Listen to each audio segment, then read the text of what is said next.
Control Presidios es nuestro hashtag de la noche y es que ya le contaba que esta mañana se dio pues un ataque armado en la torre de tribunales, pues iniciado por miembros del llamado Barrio 18. Una persona resultó muerta, esto fue lo que ocurrió y las declaraciones que se dieron. Las noticias nacionales son presentadas por Azúcar de Guatemala.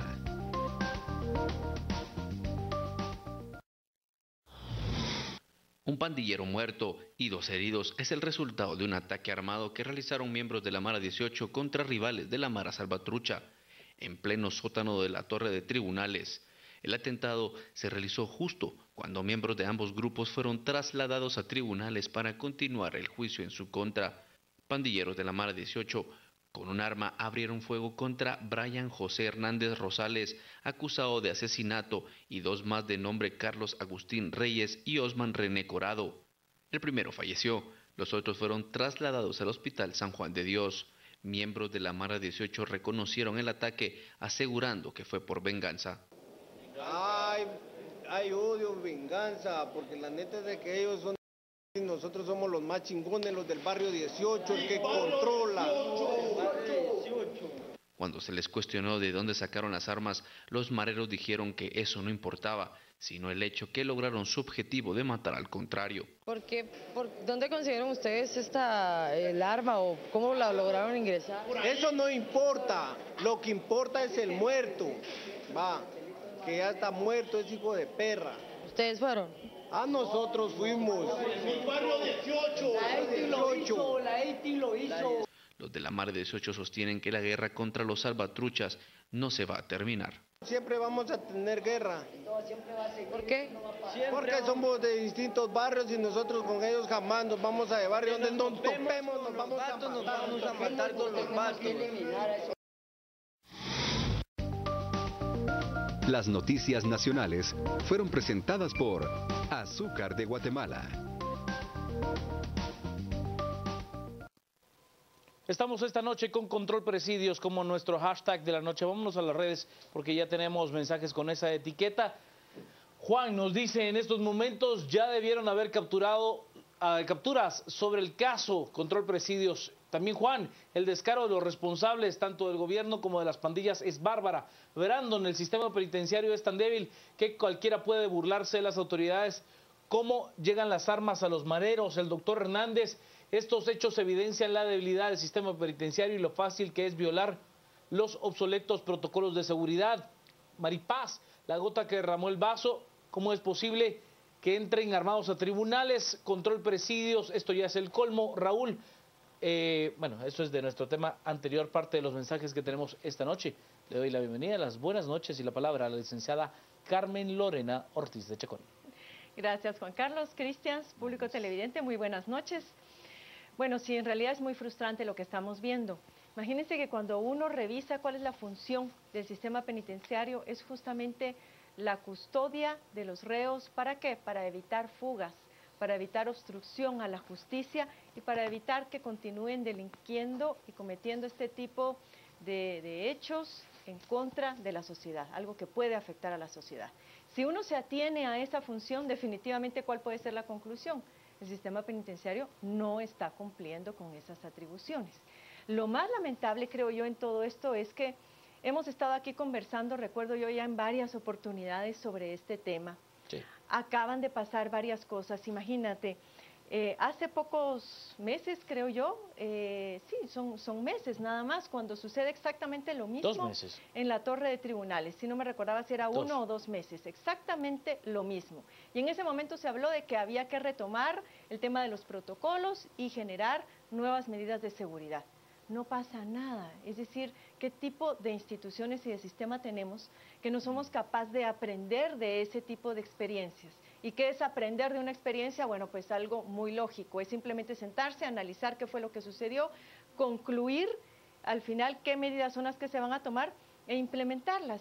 Pero en este caso, obviamente, ese proceso relativamente simple y lógico no se hace.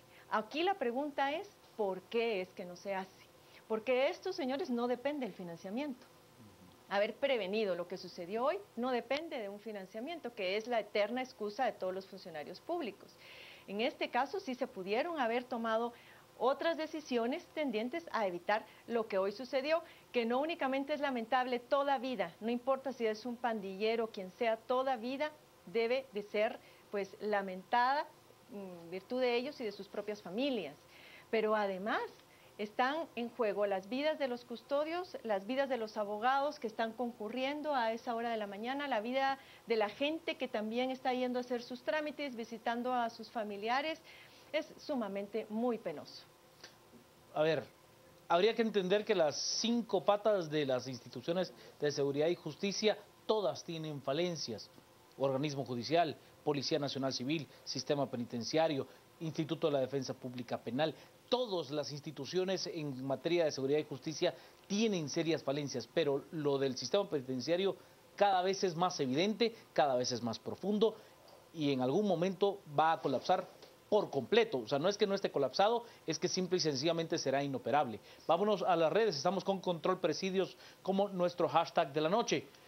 El doctor Hernández, es absurdo que esto pase, es una clara actitud negligente de las autoridades, deben de cambiar los procedimientos. Brandon, mientras los sueldos de los guardias del sistema penitenciario sigan así, jamás van a acabar la corrupción en el sistema. Ferdi nos dice, el colmo del descaro, estos mareros todavía se ríen.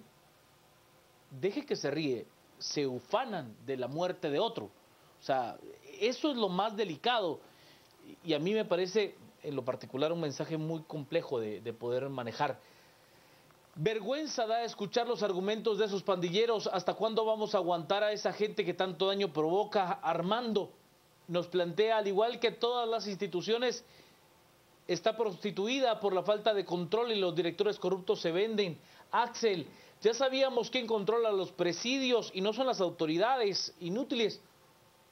A ver, en algún momento se dijo que el gran rey de los presidios era Byron Lima, pero después de que se desarticula la estructura de Lima, quiere decir que hay alguien más que puede controlarlo, que es simplemente algo que está enquistado en el sistema y que no necesariamente le va a poner nombre y apellido, sino que el sistema en sí mismo es lo que no está funcionando. Raúl, la Constitución exige que el personal del sistema penitenciario sea especializado. No podemos estar jugando a poner y quitar. Josué, una vez puede ser un error, pero una segunda vez ya es mucho, deberían de investigar a los guardias.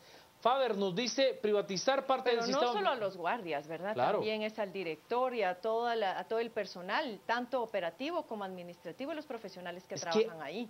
A ver, esto es una cuestión sistemática, sistémica.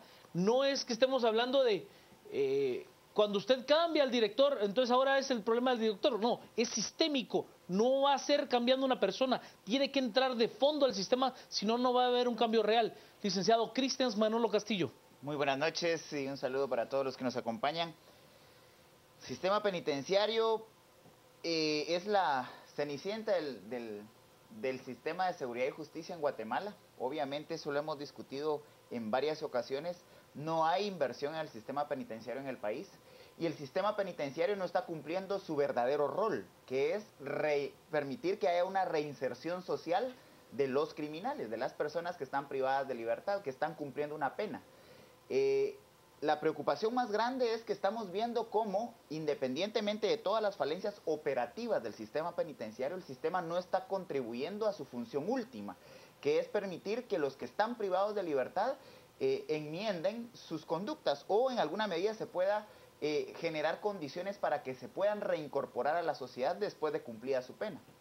En este caso lo que estamos viendo es que criminales que han sido sentenciados siguen generando delito a pesar de estar privados de libertad, no solamente como este hecho que se da del asesinato de una persona que además es confeso, sino que desde el sistema penitenciario se impulsa todo el sistema de extorsiones, que es el delito que en este momento está teniendo un repunte muy fuerte en el país, y hay otra serie de vejámenes que se dan dentro del mismo proceso de cumplir la pena a la cual ya han sido pues sentenciados estas personas.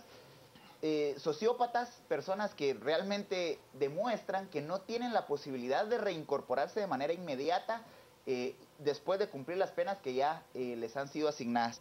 La preocupación es que tampoco tenemos en este momento condiciones de seguridad para que estas personas, sociópatas, insisto, puedan estar aisladas y puedan evitar, se les pueda evitar que sigan haciendo daño a la sociedad guatemalteca. Ni tenemos una cárcel de máxima seguridad, porque Fraijanes 1 y 2 fue destruida por los mismos presos y algunos funcionarios públicos de gobiernos pasados fueron inclusive a parar a la cárcel por el delito de haber cometido una corrupción dentro de la construcción del penal de máxima seguridad. No tenemos, además, un penal de máxima seguridad que le permita a personas políticas o a reos de alto impacto estar en condiciones de aislamiento y que no puedan, inclusive sus vidas, correr riesgo. El caso de Roxana Valdetti, del presidente Otto Pérez Molina y de todos los reos de las VIP jueces y los VIP que están en diferentes cárceles improvisadas. Pero hay un elemento más que el organismo judicial, el sistema penitenciario y en términos generales la institucionalidad guatemalteca no le ha querido entrar, que es adecuar instalaciones en presidios para la celebración de audiencias y juicios para casos de alto impacto y con áreas de seguridad que dentro de los mismos centros de privación de libertad permitan hacer ahí las audiencias. Porque hemos visto ya aberraciones dentro de nuestro sistema de presidios. Uno, que la policía penitenciaria lleve en buses a los delincuentes a cumplir con sus audiencias, porque no había gasolina para las radiopatrullas. 2 asesinatos consecutivos en el mismo edificio del organismo judicial. Es decir, ya estamos llegando a límites irracionales completamente. Y coincido con el planteamiento que se hacía hace un momento de que ya se intentaron diferentes cosas. El actual director del sistema penitenciario pasó por un proceso de selección en donde se abre para que múltiples expertos en criminalística y otras especialidades científicas afines al tema pudieran presentarse, llegaron hasta una terna final, eligieron a alguien que llenaba el perfil y ni eso logra en alguna medida contrarrestar lo que estamos viviendo. La preocupación de todo esto es que el sistema penitenciario es muy permisivo en Guatemala y se convierte en un sistema de especialización de crimen organizado, toda vez que personas que pueden llegar por crímenes de bajo impacto son encerrados con asesinos, con mareros, con mismo criminales de cuello blanco, y al final entran en esa dinámica de sobrevivencia dentro de ese sistema y paran delinquiendo dentro del sistema. Sobre este tema que mencionaba Cristian, del director del sistema penitenciario, hay un televidente que me está comentando que este señor, el actual director del sistema penitenciario, concursó inclusive para dirigir la SAT. Entonces me dice, ¿cómo es posible? ¿Es todólogo o qué? Tenemos partidos políticos denominados atrápalo todo, pero también tenemos profesionales que se van con lo que sea. Y esto es una labor sumamente especializada. Lamentablemente no hay cuadros todavía profesionales, creo yo, lo suficientemente capacitados, pero además de la capacitación que sean suficientemente pros. Eso por un lado. Por el otro, solamente quisiera recordar también el caso de aquel granadazo en el San Juan de Dios, sí, claro, que suscitó también por parte del entonces ministro de Salud, el licenciado Luis Monterroso, que instalara una clínica para que los reos no tuvieran que ser trasladados a los hospitales públicos y de esta manera pues evitar ese tipo de riesgos. La clínica fue instalada a pesar de las críticas ciudadanas, porque criticaron el hecho de que hubiera muerto gente inocente ese día en el San Juan de Dios. Y luego critican el hecho de que él hubiera instalado la clínica dentro del sistema penitenciario. ¿Por qué darle prebendas? ¿Por qué darle prebendas, ese tipo de privilegios a los reos, que ese dinero, otra vez el mismo discurso, se podía utilizar para escuelas, para esto, para lo otro? Pero entonces no estamos a favor de una cosa ni de la otra. Pero un funcionario del Ministerio de Salud me comentaba que lamentablemente se instaló pues la clínica, se contrató el personal médico, los doctores, enfermeras, etcétera, que duraban poco tiempo en sus funciones. Claro. ¿Por qué? Porque muchos de los reos llegaban y les amenazaban, mire, yo necesito que usted me dé alguna orden de que yo necesito irme a un hospital. Y si no lo hace, entonces ya viene la intimidación hacia el funcionario y muchos de ellos empezaron a desertar. Cuando él me cuenta esa historia, había una sola doctora que había soportado la presión, mujer. Pero en esas condiciones, si no tienen las suficientes garantías, ese personal médico, igual pasaría si se abre una oficina, un juzgado en ese lugar, tendría ese personal que tener las garantías suficientes de que luego no van a ser tomados como rehenes o van a ser intimidados y dañados en su integridad. Entonces sí es un problema Hay algunos complicado. controles, digamos, en el caso de los juzgados dentro del sistema penitenciario están los jueces sin rostro, por ejemplo, que en Colombia han sido implementados con mucho éxito. Y en el caso del actual director del sistema penitenciario, el error es de él, que está aplicando a lo que se le atraviesa, pero también del sistema, o del sistema que lo eligió, porque además la sociedad civil, hay que recordar que múltiples organizaciones de la sociedad civil especializadas participaron del proceso. Entonces ahí, digamos... Pero no, yo me recuerdo que cuando fue el caso de Lima, ese director del sistema penitenciario paró en la cárcel, fue Camargo, destituido. Edgar Camargo. Ahí es donde se abre otro proceso de selección. Claro. Y el siguiente también se ve involucrado en un caso de corrupción y también fue destituido. Pero acompañado por la sociedad civil. Pero el problema, como yo le repito, es sistémico. O sea, algo hay que es imposible de necesitamos a Superman. Corrupción. Exacto, por Entonces, supuesto. no importa que tengamos la mejor legislación, porque en sí nuestra ley del sistema penitenciario no es que sea mala. Solo déjeme ir a las redes. Faltan reglamentos, protocolos, pero... Ahorita voy a las redes, solo tengo muchos mensajes retrasados para poder comentar con usted. Jorge, los mareros son seres malvados y entes dotados de maldad. Su readaptación y rehabilitación es difícil. Los mareros no surgen porque sí, o sea, hay que entenderlo. Hay problemas sociales en buena parte de América Latina, principalmente en el Triángulo Norte, que son un caldo de cultivo para ellos. O sea, también tenemos que entender el problema de fondo, ¿no? La pobreza, la desigualdad, la desintegración, o sea, son problemas que habría que afrontarlos de manera social muy compleja para poder entender qué es lo que pasa. Que si hay sociópatas, seguro. Será descabellado pensar que justo en las audiencias de la línea se dan estos altercados, dice Cristian. Urgen cambiar de penas. Estos antisociales se debe de penalizar por terroristas, nos dice. La justicia no existe cuando se ven a asesinos depravados insultando en cámaras y guardias con la cabeza agachada, es lo que plantea Beto. Mario, el calabozo del sótano, conocido como el gallinero, es accesible para cualquier visitante entrando por el primer nivel. Claudia nos plantea, los reos controlan todo, solo dígame de dónde sacan las armas. Estoy de acuerdo en que se privatice, pero hay que revisar cuánto le costaría esto al Estado. Ese es uno de los problemas. Carla nos plantea, el gran rey de presidios es el mismo. La estructura tuvo un disgusto con autoridades, pero sigue funcionando. Solo con una buena educación se podrá cambiar esto, pero llevará mucho tiempo. Es más allá de la educación. Hay múltiples problemas sociales que hay que enfrentar para poder tener una sociedad más sana en ese sentido. Yo exijo que se abra investigación, averiguar si los guardias le dieron quetzales rebonitos para que les llegara el arma. Jimmy nos dice una vez más, se evidencia la vulnerabilidad de protocolos de seguridad en donde debe de haber mayor control. El doctor Zavala, ¿cómo los pandilleros se ríen de la muerte de un ser humano? Edgar, terrible, qué sociedad la que somos, por Dios santo.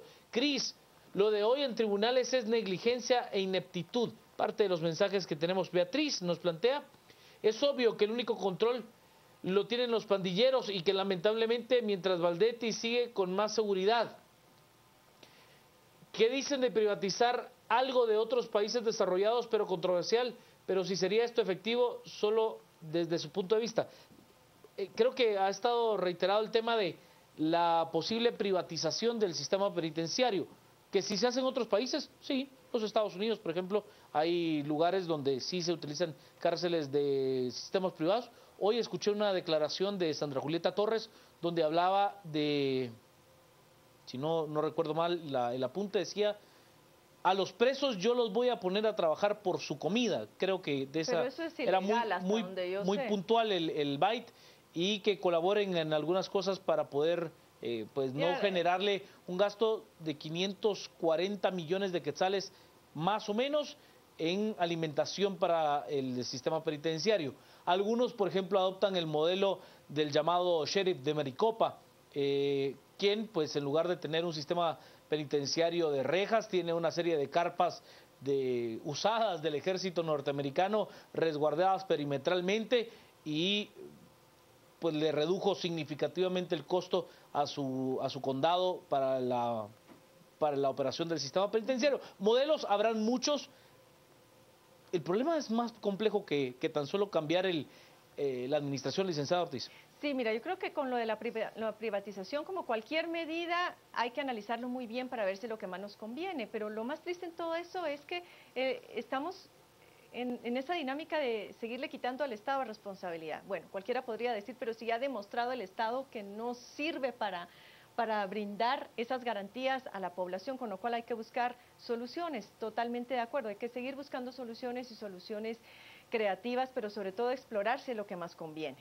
En el caso del comentario de la señora Torres, a mí me queda la sensación de que eso es ilegal, porque si uno revisa el artículo 47 del Código Penal, ahí se establece que sí, es decir, los privados de libertad tienen la obligación de trabajar, pero de trabajar a cambio de remuneración, y ahí establece esa remuneración, qué uso es el que se le va a dar. Uno es para pagar la indemnización que pone el Estado, porque en algunos casos ustedes sabrán que las sentencias incluyen no únicamente el hecho de cumplir una pena tras las rejas, sino que además pagar una indemnización al Estado que tiene que ir en proporción al daño causado.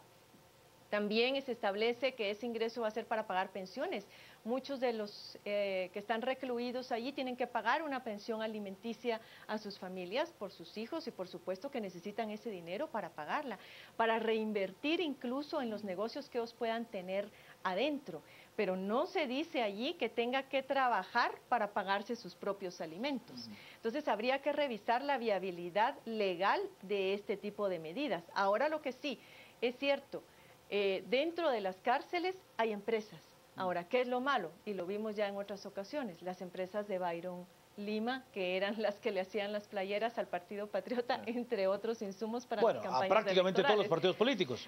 No solo al Partido Patriota, a pero prácticamente vamos a todos. Que también allí hay que controlar esas redes de corrupción, porque sí está bien que haya empresas y que sean empresas, digamos, donde ellos puedan reinvertir sus ganancias para hacerlas crecer y ser más productivos, pero también hay que librarlas de caer en ese tipo de redes de corrupción. Entonces hay que estar vigilantes. Sí, en el caso de Sandra Julieta Torres creo que planteaba, no estoy seguro, en uno de estos diálogos que tenía con la Cámara de Comercio, un sistema público-privado, donde se hicieran empresas que generaran ganancias y de ahí partir a una redistribución. Creo que por ahí va el asunto. Licenciado Castillo. Yo retomaría el planteamiento que nos hace Corín Dedic, que de fondo lo que hay es mucho desinterés del Estado. Realmente, insisto, se ha dejado al sistema penitenciario como el último eslabón de la justicia, pero además se le ha dejado olvidado. Y encima hay muchos negocios dentro del sistema penitenciario. Sí.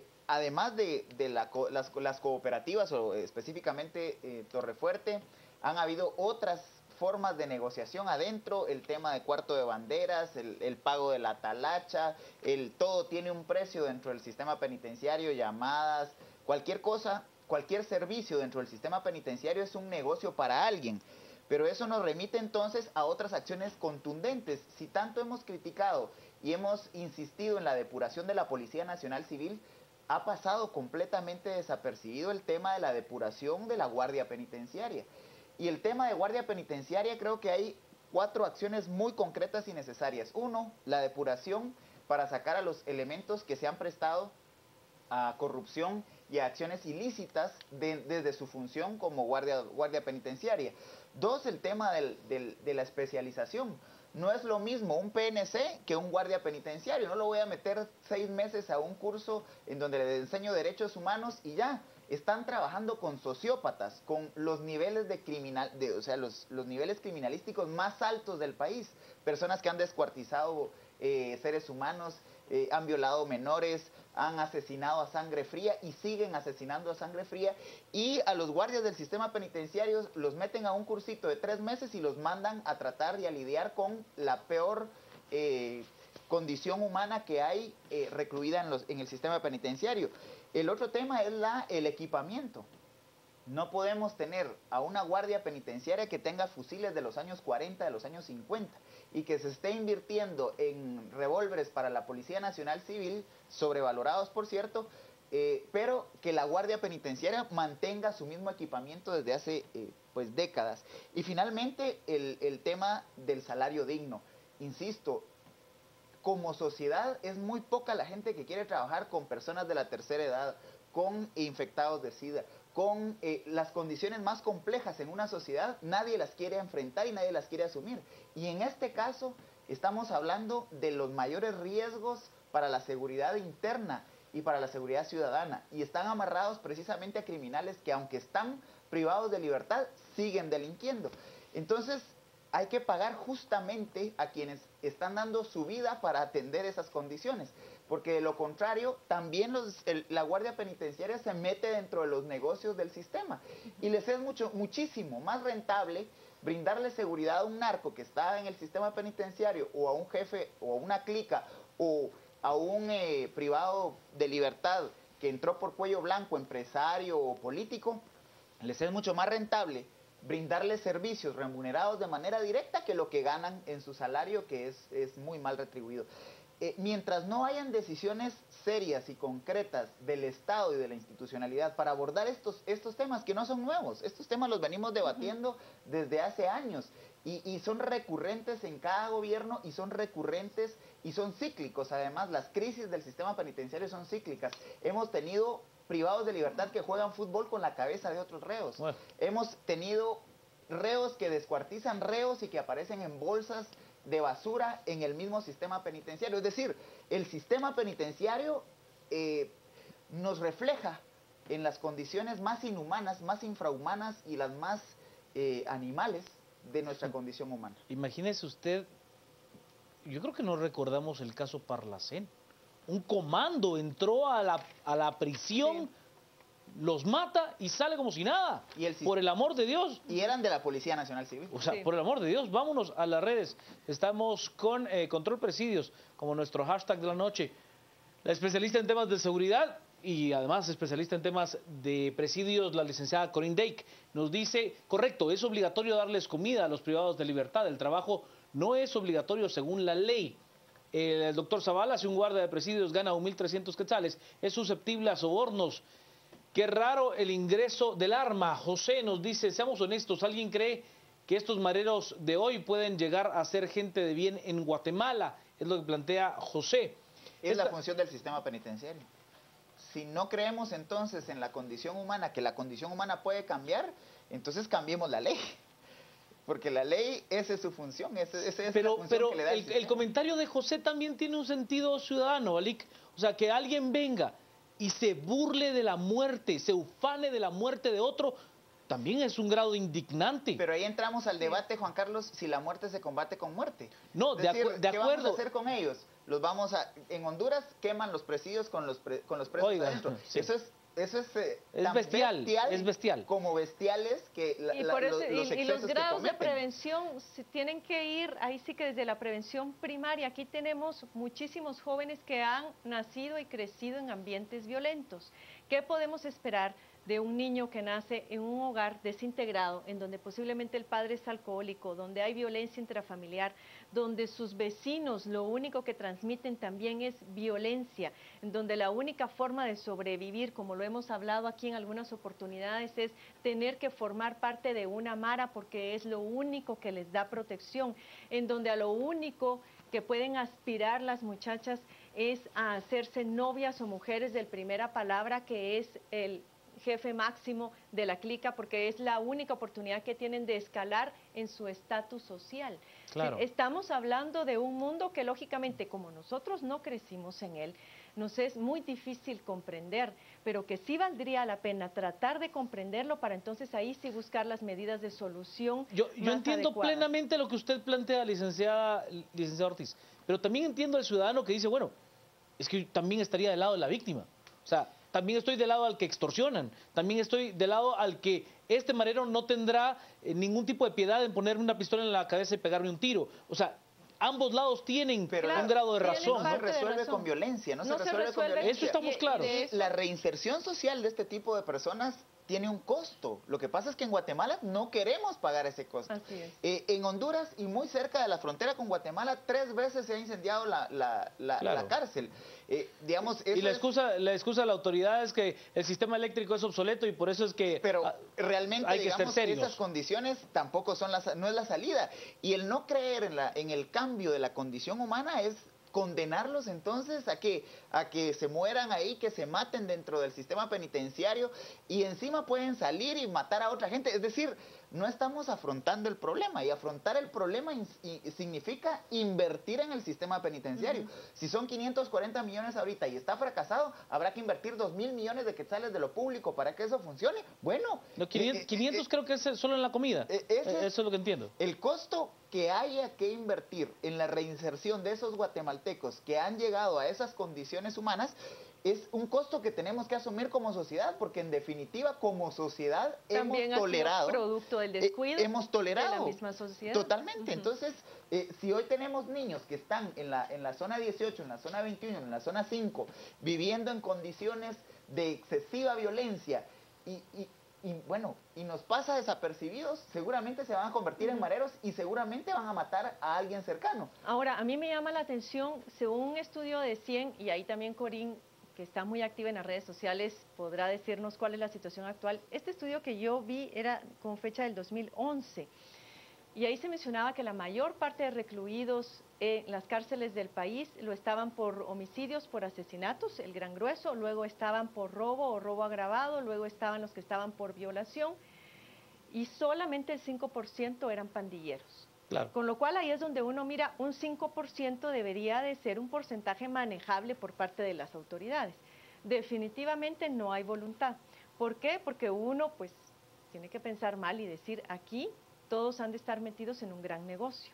Y lo que hemos visto consecutivamente de gobierno a gobierno es aplicar una estrategia recurrente de evasión de la responsabilidad, de evasión de la culpa, de caer en el juego de las acusaciones mutuas.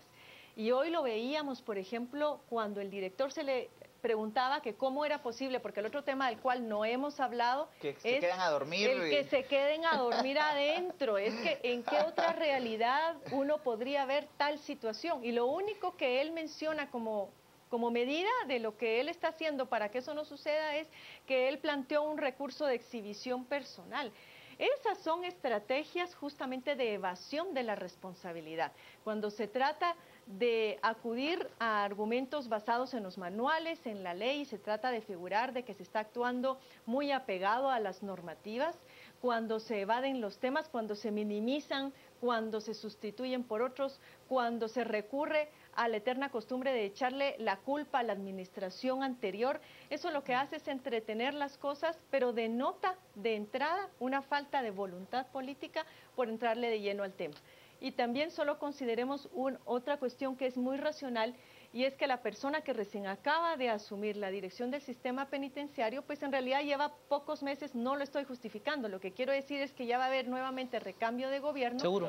Y entonces dirán, ¿por qué me voy a tener que comer yo este gran problema? Lo único que voy a hacer ahorita es medio tratar de mantener la cosa y que sea el próximo el que se encargue. Hay que ver acá.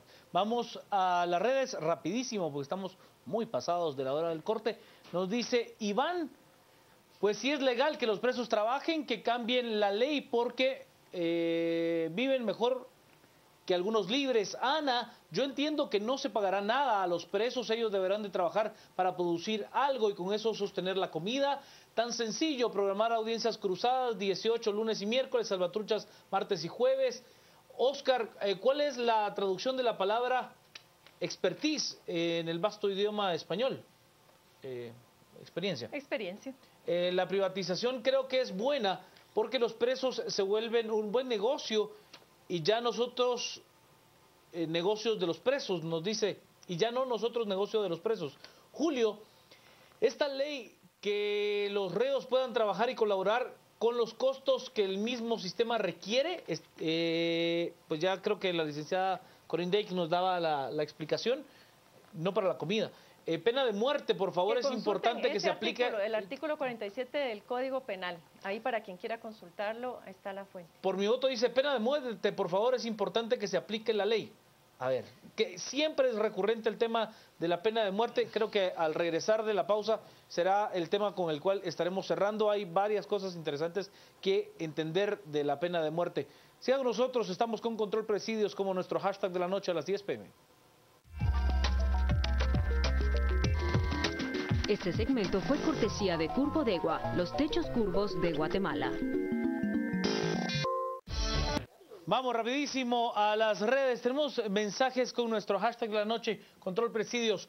José Mijangos, es demasiado lo que roban por tiempo de comida. Es ridículo que un niño estudiando recibe 35 centavos al día y un preso 1.10. Creo que los datos están equivocados de José. Entiendo que es 1.15 para los niños y más de 4 quetzales por cada reo. Creo que son los datos correctos, José. O sea, creo que la relación está bien, pero no los datos. Indignante también el discurso de limpieza social visto en redes hoy. También son seres humanos al cual el Estado les falló. Ana, pero gente como Sperensen trató de hacer algo y cómo paró en Suiza, refiriéndose a la toma del centro de Pavón. Gustavo nos plantea, hay que limpiar lo ya hecho y prevenir el futuro, castigar y prevenir. Y Luis Francisco, la solución es evitar que nuestros niños sean mareos. Un gran reto, indudablemente es un gran reto. Licenciado Castillo.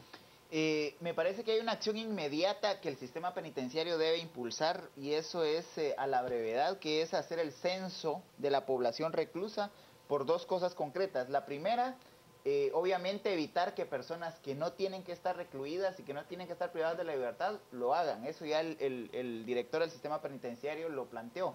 Pero el otro elemento es que aprovechar el censo que se haga para poder evitar que personas que no tengan que estar dentro del sistema penitenciario estén adentro del sistema, es verificar la situación jurídica de los reclusos y reclusas. Es decir, creo que es el momento oportuno para que aquellos que están ya purgando pena por crímenes diferenciados, haya una reorganización dentro del sistema penitenciario a partir de un censo concreto y real de la población reclusa en este momento en el país. El otro tema con el que yo quisiera de pronto cerrar y que ha sido planteado en las redes es la pena de muerte. La muerte no resuelve el problema. Eventualmente van a acabarse con un tipo de criminales, pero quedan los hijos, quedan los sobrinos, quedan los hermanos, y al final vamos a parar que matando a media Guatemala, porque al final los guatemaltecos, las y los guatemaltecos resolvemos muchas veces nuestros problemas por la vía violenta. No es esa la salida. Y el otro elemento, obviamente, es que aplica en materia de derechos humanos el convenio o el tratado del Pacto de San José, que por ser de derechos humanos es preeminente sobre la Constitución Política de la República de Guatemala y en ese caso además es retroactivo. Entonces me parece que la salida tiene que ser con una inversión concreta, puntual y real en el sistema penitenciario del Estado guatemalteco. Licenciado Ortiz. Bueno, de mi parte, agregar nada más a lo que decía Cristian, que el próximo gobierno va a tener que impulsar una agenda de emergencia para priorizar los temas que hay que atender de entrada desde el inicio de la gestión. No se puede seguir desatendiendo el sistema penitenciario, porque si queremos justicia en el país, el sistema penitenciario es un eslabón clave para que haya justicia no solamente pronta y cumplida, sino que además adecuada, y ahí sí que justicia, valga la redundancia, justa para Claro. todos. Ahora bien, aparte de esto, sí, volver a insistir en la idea de que no es posible que sigamos aceptando este juego de acusaciones, de excusas y de justificaciones para no asumir responsabilidades. Porque este juego de acusaciones, de evadir responsabilidades, finalmente es la mano invisible que regula la actuación de los funcionarios públicos. No debemos permitirlo más. Y finalmente cerrar con un pensamiento de Dostoyevsky que a mí me gusta mucho en ese sentido, que él dice que el grado de civilización de una sociedad se mide por el trato que da a sus presos. Al resumen. Cementos Progreso. Compartimos sueños, construimos realidades. Presenta este segmento. En el resumen, una persona muerta y 2 heridas es el resultado de un ataque armado en la torre de tribunales de parte de miembros de la Mara 18. Sindicalistas del Ministerio de Educación realizaron una marcha para demandar el pacto colectivo. Ministro Rubén Alfonso Ramírez señaló que estarán analizando sus peticiones. En la madrugada de este miércoles, el estado de Georgia, en los Estados Unidos, ejecutó a la primera mujer en ser condenada a la pena de muerte en 70 años. Hay 9 más esperando por la pena de muerte. Y la Selección Nacional Femenina de Fútbol este miércoles inició su camino hacia los Juegos Olímpicos de Río 2016 tras debutar en el torneo preolímpico de la UNCAF ante su similar de Costa Rica. Cementos Progreso. Compartimos sueños, construimos realidades. Presentó este segmento. Interesantísimo el debate de hoy. Gracias a usted por participar abierta y libremente en el mismo. Castillo Ortiz Sandoval, que tenga usted una noche muy hermosa.